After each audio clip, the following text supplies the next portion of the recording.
tinggi dalam kasih-Mu, oh Yesus, Kau gembalaku, menuntun langkahku.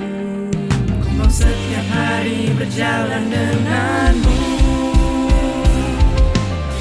Jiwaku merindukan, hatiku mendambakan hadirat-Mu Yesus di setiap waktu. Kasih dan anugerah-Mu ajarku hidup seperti-Mu. Sukacitaku merindu-Mu Yesus.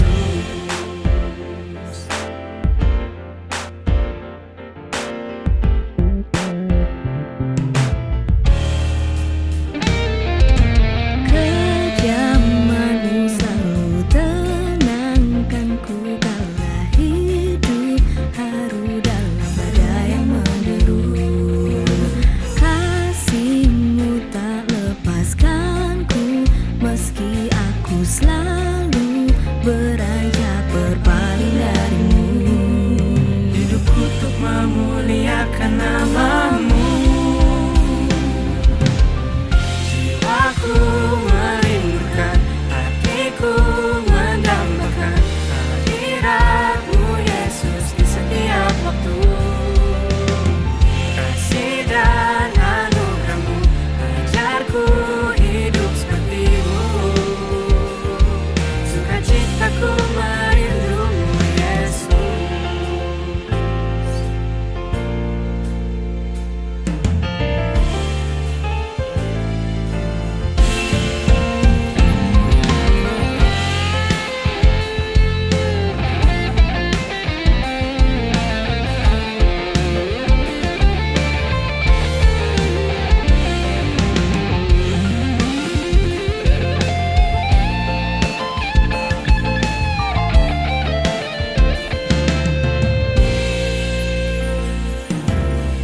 Jiwaku merindukan, hatiku mendambakan hadirat-Mu Yesus di setiap waktu. Kasih dan anugerah-Mu ajarku hidup seperti-Mu. Sukacitaku merindu-Mu Yesus. Hatiku mendambakan hadirat-Mu Yesus di setiap waktu. Kasih dan anugerah-Mu ajarku hidup seperti-Mu. Sukacitaku merindu-Mu Yesus. Menyembah-Mu Yesus, seperti-Mu Yesus.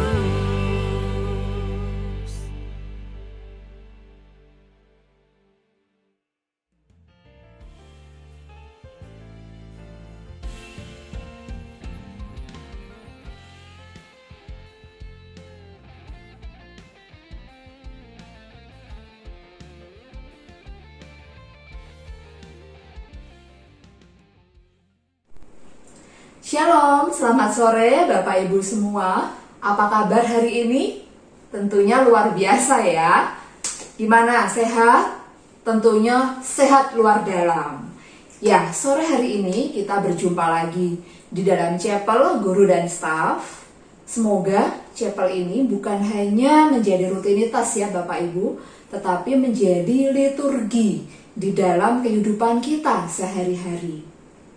Mari sebelum kita jauh melangkah, saya ajak Bapak Ibu untuk bersama-sama berdoa. Mari kita satu dalam doa. Bapa di dalam surga, kami bersyukur kepadamu ya Tuhan untuk hari ini. Dari pagi hingga sore ini Tuhan sudah menyertai kami, menolong setiap aktivitas kami. Dan kami percaya dalam chapel sore hari ini, tangan Tuhan yang penuh kasih akan menolong kami, memberikan hikmat untuk setiap kami pribadi lepas pribadi, sehingga firman Tuhan yang akan kami dengarkan, puji-pujian, penyembahan, itu semua akan menjadi persembahan kami untuk kemuliaan Tuhan. Kami mau serahkan chapel ini ke dalam tangan Tuhan. Beracaralah dalam setiap kegiatan kami, Dan kami mau serahkan semuanya di dalam nama Tuhan Yesus Kristus. Amin. Baik Bapak Ibu semuanya, mari kita awali chapel ini dengan memuji, memuliakan namanya. Kita mau menyebut bahwa Tuhan Yesus sungguh baik. Kita masuk gerbangnya dengan penuh pujian dan syukur. Terpujilah namanya. Tuhan Yesus baik. Mari saudara-saudara, kita mau angkat suara kita. Kita mau bersyukur bahwa Tuhan kita sungguh baik. Amin. Oh, Kau sungguh baik. Oh. Mari masuki gerbangnya. Masuk gerbangnya bersyukur dengan penuh pujian, bersuka di hadiratnya, nyanyi besar dan agung namanya, puji dia tiuplah sangkakala, musik dan tarian, semua makhluk di bumi di surga dengan senang hati naikkan pujian, sebab Tuhan baik, sebab Tuhan baik, sebab Tuhan baik, anugerahnya kekal selamanya, sebab Tuhan baik, sebab Tuhan baik, sebab Tuhan baik, anugerahnya kekal selamanya.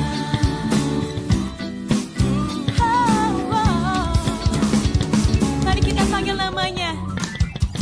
Yesus Kristus Allah Tuhanku, pencipta segalanya. Datang sujud di hadapannya, angkat tanganmu, naikkan pujian, puji dia tiuplah sangkakala, musik dan tarian, semua makhluk di bumi di surga dengan senang hati naikkan pujian.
Baik Bapak Ibu, tiba saatnya kita masuk ke doa syafaat.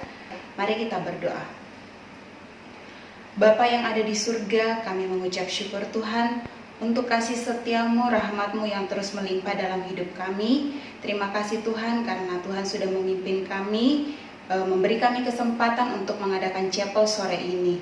Pada hari ini Tuhan, kami datang mendoakan untuk kesehatan kami semua di tempat ini, baik kami sebagai guru maupun sebagai staf. Kami juga berdoa untuk murid-murid kami dan keluarga Tuhan di tengah cuaca yang ekstrim ini. Kami mau Tuhan menjagai kami, menyertai kami selalu, lindungi kami Tuhan, dan bantu kami untuk bisa tetap menjaga kesehatan kami, baik itu di dalam kami mengkonsumsi makanan Tuhan maupun di dalam kami beristirahat. Kiranya di tengah cuaca ini pun Tuhan kami bisa tetap sehat senantiasa untuk menjalankan segala aktivitas kami. Kami juga berdoa Tuhan untuk bencana yang terjadi di Nusa Tenggara Timur. Tuhan kiranya datang di sana, berilah mereka penghiburan, kekuatan Tuhan di tengah menghadapi bencana ini. Terkhusus Tuhan kami berdoa untuk pemulihan Sekolah Lentera Harapan di Kupang Tuhan, berkati juga setiap orang-orang di sana, hiburkan mereka selalu Tuhan, dan biarlah mereka terus berpengharapan di dalam Tuhan. Ini doa kami, di dalam nama-Mu kami sudah berdoa. Ya Tuhan Allah Bapa dalam kerajaan sorga, kami bersatu hati Tuhan, kami mau berdoa untuk program akreditasi ACSI. Tuhan Yesus kiranya memberkati setiap pihak yang bertugas di dalamnya Tuhan. Tuhan berikan hati untuk melayani, Tuhan berikan tanggung jawab untuk setiap dari mereka Tuhan, sehingga mereka dapat melaksanakan tugasnya dalam proses akreditasi ini dengan baik, dan kiranya Tuhan juga senantiasa berikan mereka hikmat Tuhan. Dan Tuhan Yesus, kami juga berdoa untuk program vaksinasi dari pemerintah. Tuhan Yesus kiranya memberkati Tuhan, baik dokter, perawat, dari pihak rumah sakit. Tuhan Yesus berkati sehingga program vaksinasi dari pemerintah ini boleh berjalan dengan baik sesuai dengan kehendak-Mu. Dan kami juga bersyukur ya Tuhan, karena beberapa dari guru Sekolah Dan Harapan Makassar juga telah mendapatkan vaksinasi dari pemerintah. Kiranya kedepannya masyarakat Indonesia yang lain juga turut merasakan dampak dari vaksinasi ini Tuhan. Tuhan Yesus, kami berdoa untuk rencana webinar untuk siswa, orang tua, dan juga guru yang akan dibawakan oleh Bapak Yakub Trihandoko. Tuhan Yesus berkati Bapak Yakub sehingga beliau juga bisa untuk menyiapkan materi dengan baik, bisa menyampaikan materi itu dengan baik Tuhan. Tuhan Yesus berikan hikmat, sekiranya para orang tua, siswa, dan juga guru juga bisa mengerti, dan Bapak Yakub Trihandoko juga bisa menjadi berkat untuk Sekolah Dan Harapan Makassar. Inilah doa kami, dalam nama Tuhan Yesus kami berdoa. Amin. Tuhan Allah Bapa kami di surga, terima kasih Tuhan untuk setiap penyertaan-Mu dalam kehidupan kami Tuhan. Hari ini Tuhan kami mau berdoa Tuhan untuk pengerjaan tugas akhir dari anak-anak kami di grade 6, kelas 9 dan kelas 12 Tuhan. Tuhan berkati anak-anak kami ya Tuhan yang akan mengerjakan setiap tugas akhir ini Tuhan, agar mereka bisa diberikan hikmat, berikan akal budi Tuhan dan kesehatan untuk bisa mengerjakan tugas akhir ini dengan baik. Tuhan berkati juga guru-guru dan orang tua yang akan mendampingi mereka dalam mengerjakan tugas akhir ini Tuhan. Tuhan, kami juga mau berdoa hari ini Tuhan untuk graduation yang akan dilakukan di Departemen Junior maupun di Departemen Senior Tuhan. Tuhan berkati kegiatan ini Tuhan. Tuhan berkati setiap panitia yang akan mengerjakan kegiatan ini Tuhan, dan Tuhan juga berkati anak-anak yang akan mengikuti graduation ini Tuhan. Kiranya melalui kegiatan ini mereka bisa memuliakan nama-Mu Tuhan. Tuhan, kami juga mau berdoa Tuhan untuk rekoleksi grade 9 Tuhan yang akan diadakan nanti Tuhan. Kiranya Tuhan memberkati anak-anak yang akan mengikuti rekoleksi ini Tuhan, sehingga mereka lebih mengenal Engkau dalam kehidupan mereka Tuhan. Tuhan berkati juga setiap guru-guru, setiap panitia yang sudah mempersiapkannya Tuhan, agar kegiatan rekoleksi ini dapat berlangsung dengan baik. Inilah doa kami Tuhan. Dalam nama Tuhan Yesus kami berdoa. Bapa dalam kerjaan sorga, saat ini Tuhan kami juga mau berdoa Tuhan untuk kelas 12 yang akan lulus dari sekolah ini. Kami berdoa Tuhan untuk anak-anak kami Tuhan yang akan melanjutkan studi mereka ke perguruan tinggi, ataupun ada yang akan membuka usaha ataupun melanjutkan usaha orang tua mereka. Kiranya Tuhan yang tetap berikan hikmat Tuhan untuk setiap mereka, agar apapun Tuhan yang mereka putuskan itu boleh sesuai dan seturut kehendak Tuhan. Kami menyerahkan setiap mereka Tuhan ke dalam tangan-Mu. Kiranya Tuhan kedepannya Tuhan tetap memakai mereka menjadi berkat, garam dan terang-Mu Tuhan dimanapun mereka berada. Tuhan, kami juga berdoa Tuhan untuk yayasan kami, Yayasan Pendidikan Pelita Harapan. Kami berdoa Tuhan mulai dari orang-orang yang Tuhan tempatkan di pusat maupun di setiap unit, terkhusus Tuhan untuk para leaders kami di tempat ini, guru-guru dan juga staff. Tuhan yang boleh terus berikan kami hikmat, kebijaksanaan dan kekuatan Tuhan, sehingga setiap program, setiap keputusan, dan setiap pelayanan kami di tempat ini Tuhan, itu boleh mewakili isi hati Tuhan yang Tuhan ingin nyatakan Tuhan kepada setiap kami. Dan Tuhan, biarlah setiap pelayanan kami di tempat ini Tuhan boleh memberkati kehidupan banyak orang, kehidupan anak-anak kami, murid-murid kami di tempat ini, kehidupan orang tua, dan terlebih lagi Tuhan, dari semua pelayanan kami di tempat ini, nama Tuhan boleh dimuliakan. Tuhan, ini yang menjadi doa dan ucapan syukur kami. Dalam nama Tuhan Yesus kami berdoa dan kami bersyukur. Haleluya. Amin. Baik Bapak Ibu, sekarang tiba saatnya kita akan mendengarkan kebenaran firman Tuhan. Pembawa firman pada sore hari ini ialah Guru Injil Lestariani dengan tema Sola Christo. Mari semuanya kita siapkan hati, kita akan angkat pujian satu-satunya.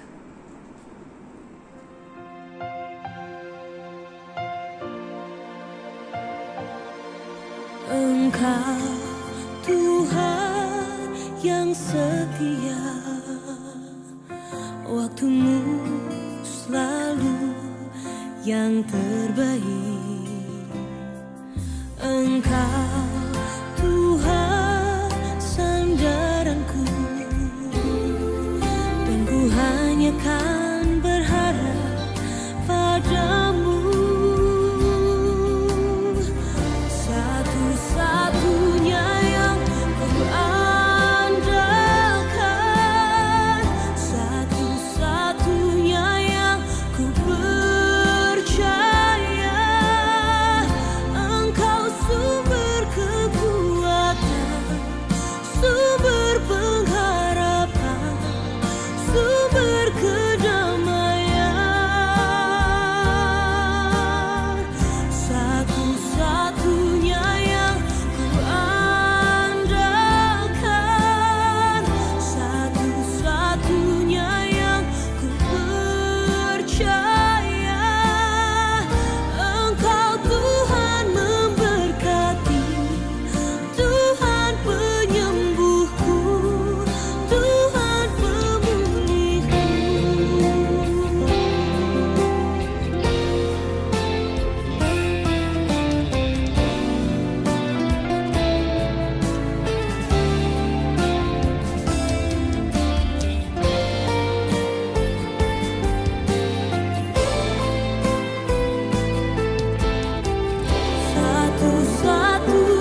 Shalom rekan-rekan di Dian Harapan. Semoga semua di dalam kondisi yang baik ya dan kondisi sehat pada masa-masa seperti ini. Hari ini tema kita adalah Solus Christus atau Christ Alone. Sebelum kita merenungkan firman Tuhan, mari kita berdoa terlebih dahulu. Mari berdoa. Tuhan, kami mengucap syukur untuk penyertaan-Mu hari demi hari di dalam kehidupan kami. Kami bersyukur masa-masa pandemik ini, Tuhan tetap menyertai kami dan kami masih bisa bekerja, kami masih bisa melayani Tuhan. Berkati perenungan firman Tuhan pada saat ini Tuhan, berkata-katalah kepada kami secara pribadi.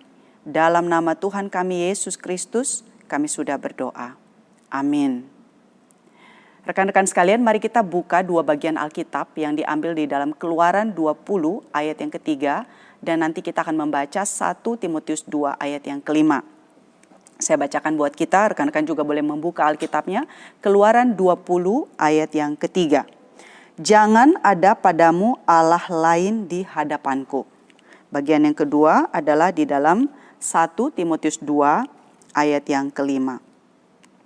Karena Allah itu esa dan esa pula Dia yang menjadi pengantara antara Allah dan manusia, yaitu manusia Kristus Yesus. Nah, rekan-rekan sekalian, pernah tidak saudara atau rekan-rekan sekalian menyadari bahwa Allah yang memperkenalkan diri kepada kita di dalam Alkitab adalah Allah yang tidak ingin berbagi kemuliaan. Allah yang ingin disembah alone. Yang disembah adalah Dia satu-satunya dan tidak boleh ada yang lain. Kemuliaan adalah bagi Dia dan Dia tidak ingin berbagi kemuliaan itu dengan yang lain atau dengan siapapun. Dan kita bisa melihat bahwa salah satu dosa yang sering diulang-ulang oleh Israel di dalam Perjanjian Lama adalah menyembah Allah lain selain Allah. Mereka sering terpengaruh dengan konsep bangsa-bangsa di sekitar mereka waktu itu. Jadi ketika Israel mulai berpikir bahwa Allah yang mereka sembah itu kurang berdaulat dalam seluruh aspek kehidupan mereka.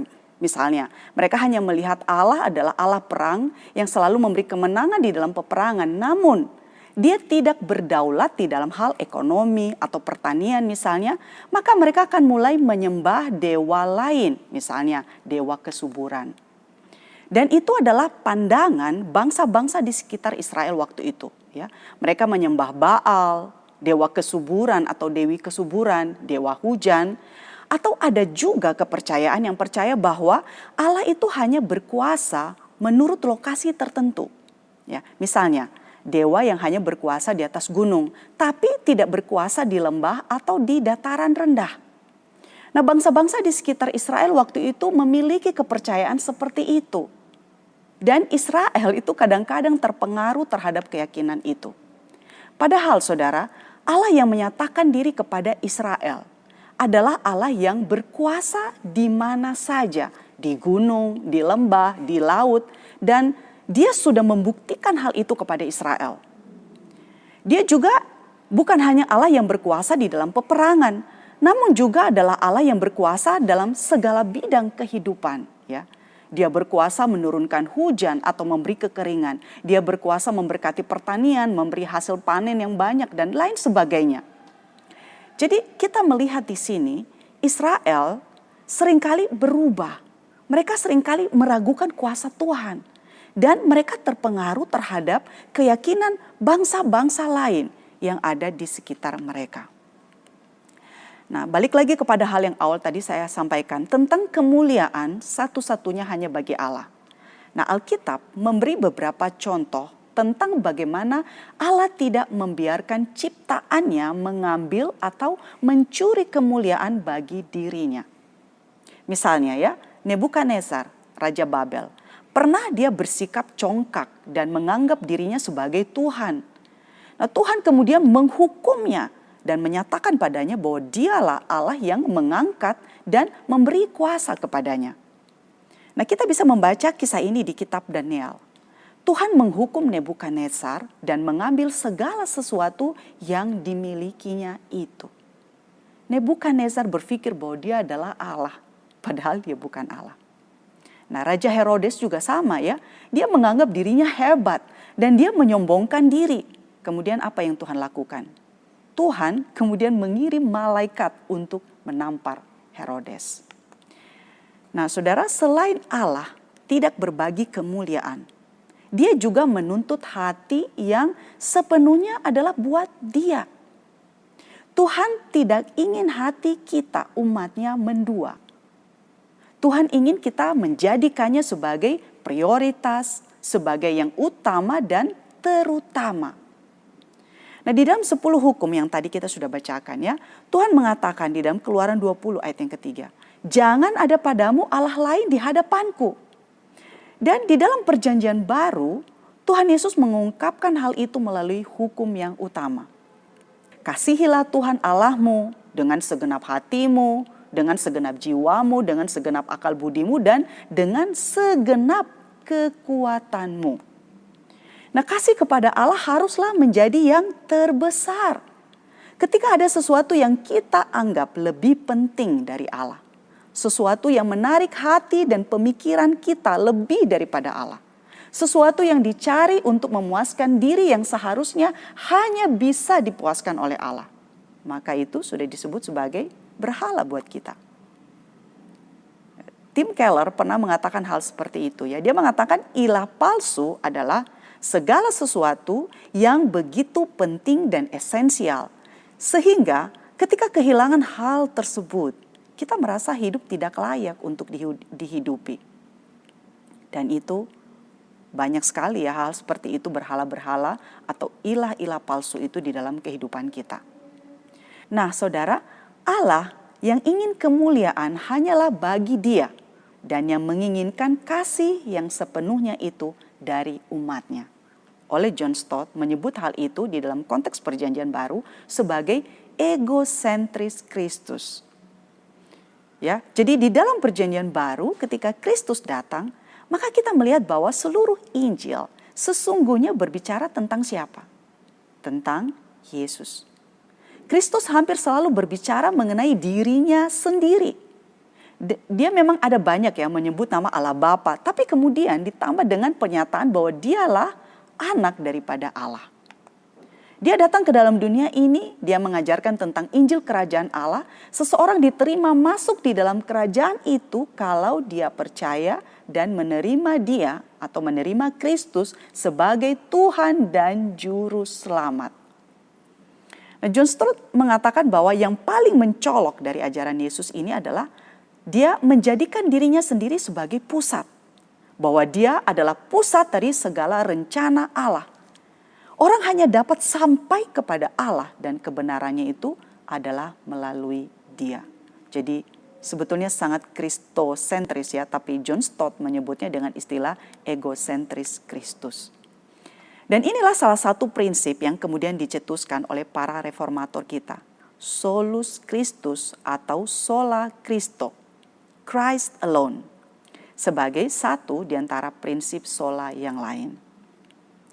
Nah, rekan-rekan sekalian, mengapa prinsip ini penting? Nah, mari kita lihat latar belakang atau konteks ketika prinsip ini dicetuskan oleh para reformator kita. Di abad pertengahan yang menjadi konteks ketika prinsip ini disampaikan atau diberikan atau disampaikan oleh para reformator, sebetulnya pergumulan yang dihadapi saat itu sebenarnya bukan mereka tidak percaya bahwa Yesus adalah Tuhan, bahwa Dia adalah Juru Selamat, bahwa Dia adalah Allah yang berinkarnasi menjadi manusia, atau lebih tepatnya boleh kita katakan problemnya waktu itu bukan kepada the person of Christ-nya, ya, melainkan lebih kepada kepercayaan bahwa semua itu belum cukup, atau dengan kata lain problemnya adalah kepada the work of Christ. Apakah karya Kristus itu sufficient or not, ya, sufficient atau tidak, cukup atau tidak. Nah, pada zaman sebelum reformasi, orang-orang pada waktu itu melihat bahwa harus ada yang ditambahkan kepada karya Kristus. Misalnya, Kristus dan sakramen, ya. Kristus dan indulgensia, ya. Percaya Yesus, tetapi juga perlu membeli surat penghapus dosa. supaya bisa diselamatkan. Yesus dan perbuatan baik. Jadi percaya Yesus tapi bisa selamat kalau kita berbuat baik. Atau Yesus dan orang kudus. Supaya bisa diselamatkan selain percaya Yesus juga perlu berdoa kepada orang-orang kudus. Nah, pandangan ini yang ditentang oleh para reformator kita. Ya. Christ alone berarti Kristus saja sudah cukup dan tidak perlu ditambah sama hal yang lain. Ya.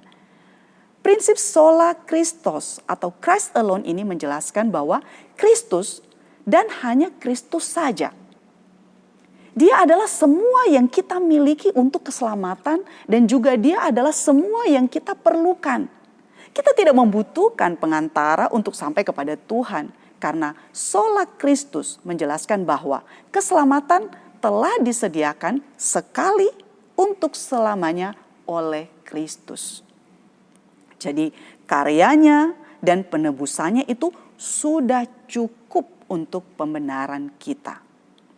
Di luar daripada hal itu sebetulnya bisa dikatakan Injil palsu, ya, yang tidak sesuai dengan firman yang dia nyatakan kepada kita di dalam Alkitab. Nah, saudara, solus Christus menekankan sekali peran Kristus ya di dalam keselamatan. Yesus misalnya adalah imam agung yang menjadi perantara antara kita dan Bapa. Ibrani 4 ayat 15. Ada di dalam 1 Petrus 2 ayat 9 mengatakan, tetapi kamulah bangsa yang terpilih, imamat yang rajani, bangsa yang kudus, umat kepunyaan Allah sendiri, supaya kamu memberitakan perbuatan-perbuatan yang besar dari Dia yang telah memanggil kamu keluar dari kegelapan kepada terangnya yang ajaib. Nah, kita tidak membutuhkan keimaman yang khusus lagi untuk pengampunan dosa kita. Kenapa? Karena Kristus sudah melakukannya untuk kita. Keselamatan kita hanya oleh karya pengantara Kristus. Jadi bukan Kristus plus perbuatan baik saya. Atau bukan Kristus plus metode-metode spiritualitas atau apapun itu. Melainkan hanya karena Kristus saja.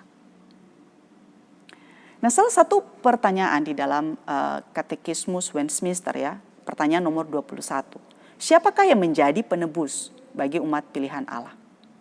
Nah, Katekismus Westminster menjawab, satu-satunya penebus bagi umat pilihan Allah adalah Tuhan Yesus Kristus. 1 Timotius 2 ayat 5 yang tadi kita sudah bacakan. Yang di dalam keberadaannya sebagai anak Allah yang kekal telah menjelma menjadi manusia. Dia adalah Allah dan akan selama-lamanya menjadi imamat dan hal itu tidak dapat beralih kepada orang lain. Ibrani pasal 7 ayat 24 menekankan akan hal itu.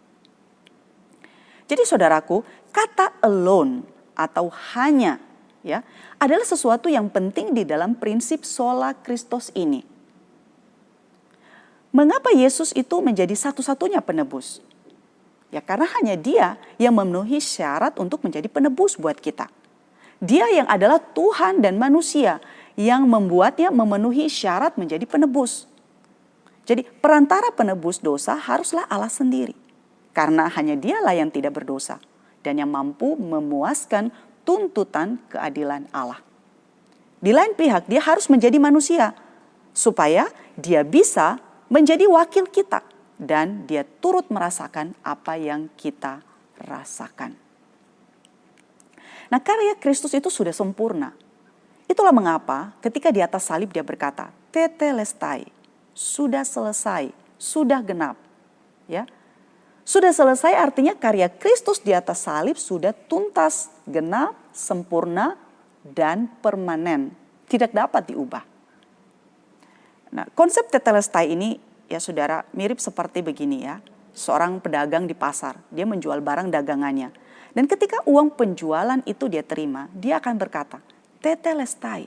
Artinya, persetujuan jual beli telah selesai, harga telah lunas dibayar, dan dia puas. Atau misalnya, ketika seseorang seniman selesai membuat lukisan atau pahatan, dia akan mengamati lukisan atau pahatan itu yang telah selesai tersebut dan dia akan berkata, tetelestai. Artinya tidak ada lagi yang perlu dia tambahkan terhadap karya seni itu. sudah selesai atau sudah sempurna. Nah, karya Kristus melalui kematiannya di atas kayu salib sudah selesai dan sudah sempurna. Tidak ada lagi yang perlu ditambahkan. Nah, saudaraku, 500 tahun lebih ya setelah reformasi. Bagaimana sekarang orang Kristen memahami Kristus dan karyanya? Nah, kalau kita memperhatikan ya media sosial, nonton YouTube dan melihat perkembangan gereja-gereja saat ini, sebetulnya cukup memprihatinkan ya saudara. Sebagian kita mungkin tahu ya buku Christless Christianity karya Michael Horton. Di situ dia menggambarkan bagaimana Kristus itu diselewengkan. Misalnya ya, Kristus adalah BFF, best friend forever.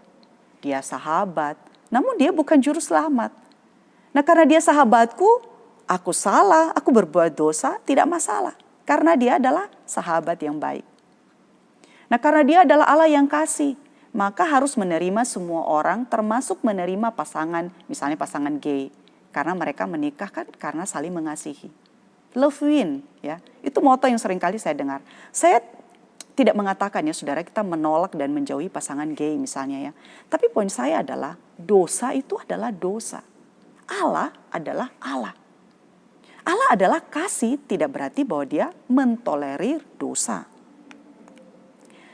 Nah, ada juga di dalam itu ya khotbah-khotbah itu di dalam buku Christless Christianity itu dikatakan ya Yesus tuh sebagai motivator. Aku tidak butuh keselamatan, aku hanya butuh motivasi. Dan Yesus itu adalah motivator terbesar di dalam hidupku. Ketika Yesus muncul, dia seperti seorang motivator yang mengatakan, kamu bisa, kamu pasti bisa. Jadi Yesus semata-mata dianggap sebagai seorang motivator yang memberi kesuksesan dan membuat manusia bisa achieve ya apapun di dalam kehidupannya. Dan lihatlah sekarang saudara gereja-gereja yang termasuk mega church. Berapa banyak yang tiap minggu khotbahnya berisi motivasi-motivasi dan bagaimana supaya menjadi sukses. Namun tidak ada hubungannya dengan Kristus dan Alkitab. Berapa banyak yang kutip-kutip Alkitab keluar dari konteks yang semata-mata hanya mengajarkan bagaimana supaya hidup menjadi kaya, menjadi berhasil, menjadi sukses. Dan itu yang paling banyak disenangi oleh orang-orang yang itu ya datang ke gereja itu. Nah, jadi apa artinya ketika kita memahami sola Christos ini? Pertama, saudara, bagi kita sendiri, kita perlu terus menguji diri dan pemahaman kita. Ya, kita berusaha untuk kembali kepada prinsip Alkitab. Pribadi seperti apakah Kristus yang menyatakan diri kepada kita itu? Kedua, bagaimana kita mengkomunikasikan Yesus yang kita kenal itu kepada generasi zaman ini. Kepada mereka yang hidup di zaman pluralis dan relatif ini. Bagi orang ya di zaman sekarang ini, khususnya mereka yang termasuk misalnya generasi generasi Z atau generation ya. Mereka kan melihat story hidup kita, kesaksian hidup kita. Mereka seringkali somehow tidak peduli dengan doktrin-doktrin kita, tapi mereka akan melihat hidup dan keseharian kita. Bagaimana kita bekerja, bagaimana komunitas kita, bagaimana relasi-relasi kita. Dan ini adalah sebuah challenge buat kita bagaimana di dalam kehidupan kita meninggikan Kristus dan hanya Kristus saja. Beberapa tahun yang lalu, saudara, sebelum masa pandemik, saya itu pernah bersama dengan tim yang terdiri dari beberapa orang melakukan caroling kepada beberapa rumah, termasuk kepada mereka yang bukan anggota jemaat kami. Nah, kami datang karena diundang untuk datang dan merayakan Natal bersama dengan keluarga tersebut. Nah, walaupun mereka belum percaya, kami datang dengan harapan kami bisa memberitakan Injil kepada keluarga tersebut. Nah, ketika sampai di rumah tersebut, kami terheran, saudara. Ketika melihat apa yang ada di rumah tersebut, termasuk foto-foto di dinding rumahnya. Nah, pemilik rumah itu, saudara, memajang tulisan dan foto beberapa agama. Ada tulisan Arabnya, ya. Kemudian ada gambar Buddha, ada salib, ada Maria. Semua dipajang, ya. Nah, ketika selesai ibadah, salah seorang dari rekan kami bertanya, mengapa semua gambar itu dipajang di dinding rumahnya? Nah, saudara tahu pemilik rumah jawabnya apa? Dia berkata, kami percaya semua agama dan sengaja memajang semuanya ini. Nanti siapa yang lebih kuat, lebih hebat, dia yang akan memberi pertolongan kepada keluarga kami. Nah saudara, ini menjadi kesulitan tersendiri ya ketika kita melakukan penginjilan. Karena mereka melihat bahwa melalui Yesus bisa, melalui yang lain juga bisa. Ya. Jadi apa artinya ketika kita merenungkan solus Christus ini? Christ alone. Karya Kristus sudah cukup, sudah sempurna, sudah genap, tidak perlu ditambah lagi. Nah, biarlah melalui perenungan kita kali ini boleh menguatkan kita. Dan kita juga boleh berdoa lebih banyak lagi, ya, mampu bersaksi di zaman ini dan di zaman yang akan datang dengan segala kesulitan dan tantangannya. Kiranya Tuhan memberkati setiap kita. Mari kita berdoa. Terima kasih untuk firman-Mu di sore hari ini bagi kami Tuhan. Pimpinlah setiap kami dan arahkanlah hati dan iman kami kepada Kristus semata dan bukan kepada hal yang lain. Ajarlah kami di dalam pergumulan pribadi kami untuk makin mengenal pribadi-Mu dan karya-Mu dalam hidup kami, dan tolonglah kami supaya melalui kehidupan kami boleh menyatakan dan memberitakan bahwa hanya Kristus saja, tidak perlu ditambah dengan yang lain-lain dalam kehidupan ini. Terpujilah nama Tuhan. Dalam nama Tuhan kami Yesus Kristus, kami sudah berdoa. Amin. Terima kasih. Tuhan memberkati setiap kita. Amin.